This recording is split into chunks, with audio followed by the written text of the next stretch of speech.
মূল স্লোগান হবে সবার আগে বাংলাদেশ।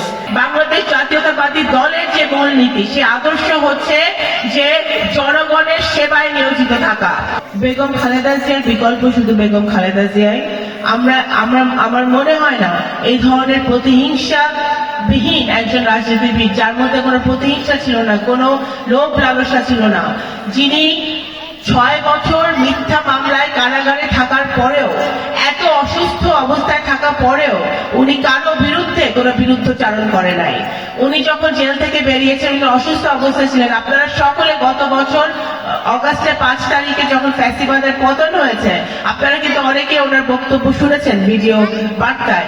উনি কিন্তু বলেছেন ভালোবাসার কথা, সাম্যের কথা, ঐক্যের কথা।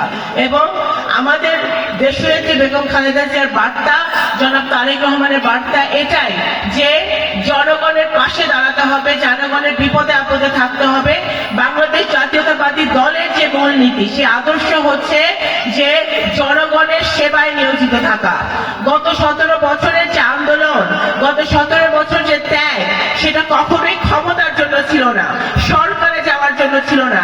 সেই ত্যাগ, সেই অত্যাচারের বিরুদ্ধে যে আমাদের সংগ্রাম ছিল, গণতন্ত্র রক্ষার জন্য যে সংগ্রাম ছিল, সেই সংগ্রামটা ছিল বাংলাদেশে গণতন্ত্র, ভোটাধিকার প্রতিষ্ঠা করার জন্য। এই সংগ্রাম বাংলাদেশের মানুষ নিজের ইচ্ছা মতো আবার যাকে ইচ্ছা তাকে ভোট দিতে পারবে, সেটার জন্য সংগ্রাম। আমাদের সেই সংগ্রাম একটি ফলাফলের দিকে আগাচ্ছে। আগামী 12ই ফেব্রুয়ারি নির্বাচন, আমাদের সংসদ নির্বাচন। এই সংসদ নির্বাচন আমরা আশা করি সকল দেশি বিদেশি ষড়যন্ত্র মোকাবেলা করে একটি সুষ্ঠু নিরপেক্ষ ভোট বাংলাদেশের মাটিতে অনুষ্ঠিত হবে। এই সুষ্ঠু নিরপেক্ষ ভোট অনুষ্ঠিত হওয়ার জন্য দল, মত, ধর্ম, বর্ণ নির্বিশেষে আমাদের ঐক্যবদ্ধ হতে হবে।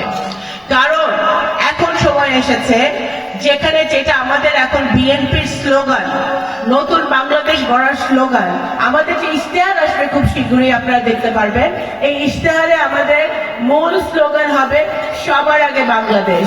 যে তারেক রহমান সাহেব ইতিমধ্যে ঘোষণা দিয়েছেন সবার আগে বাংলাদেশ। কেন? কারণ আমাদের যে কোনো জনগণের স্বার্থ যদি আমাদের রক্ষা করতে হয়, বাংলাদেশের যদি উন্নয়ন করতে হয়, সত্যিকার অর্থে যদি আমাদের ঘরে ঘরে উন্নয়নের ছোঁয়া পৌঁছাতে হয়, প্রান্তিক জনগোষ্ঠী থেকে শুরু করে কৃষক, শ্রমিক, প্রত্যেকের ঘরে যদি আমাদের হাসি ফোটাতে হয়, উন্নয়ন করতে হয়, তাহলে বাংলাদেশকে সবার আগে অগ্রাধিকার দিতে হবে।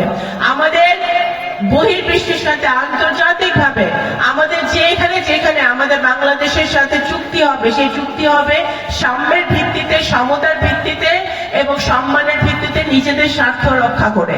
সুতরাং সেই জন্যই সকল ক্ষেত্রে বাংলাদেশকে এবং বাংলাদেশের স্বার্থকে, বাংলাদেশের মানুষকে প্রাধান্য দিয়েই গঠিত হবে আগামী দিনের নতুন বাংলাদেশ গড়ার যে ইশতেহার, সেই ইশতেহার।